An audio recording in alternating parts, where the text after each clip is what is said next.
საბკაროლო ფაბრიკის ყოფილმა თანამშრომლებმა დღეს მერიასთან აქცია გამართეს. ისინი აცხადებდნენ, რომ ლერმონტოვისა და ბაგრატიონის ქუჩების კვეთაში 1989 წელს საბკაროლოს ფაბრიკის 125-მან თანამშრომელმა საკუთარი სახსრებით სამსახურთან არსებული მიწის ნაკვეთი შეიძინეს და საცხოვრებელი სახლის მშენებლობა უნდა დაწყებულიყო.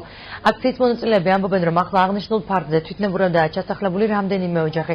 აქციის მონაწილეების განცხადებით აუცილებელი არსებული ოჯახების საცხოვრებელი ფართით დაკმაყოფილდნენ, რათა ინვესტორს მიეცეს საშუალება სამშენებლო სამუშაოები აწარმოოს. აქციის მონაწილეებს მერიის ადმინისტრაციაში გამოიხმაურნენ. გელა მახარაძის განმარტებით 2009 წელს მიწის აღიარების კომისიამ აღნიშნულ 125 ოჯახსა და თვითნებურად ჩასახლებულ 20 ოჯახს მიწა საკუთრებაში გადასცა. ადმინისტრაციის უფროსი აცხადებს, რომ სახელმწიფო მათი საცხოვრებელი ფართით დაკმაყოფილებას ვერ უზრუნველყოფს, რადგან აღნიშნული 20 ოჯახი დანარჩენი 125-ის მსგავსად კანონიერ მესაკუთრედ ითვლება.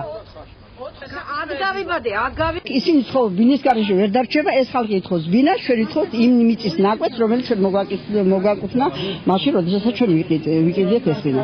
ეხლა არის ესე იგი ინვესტორი ამბობს, რომ მე ამ ხალხს არ დავაკმაყოფილებ.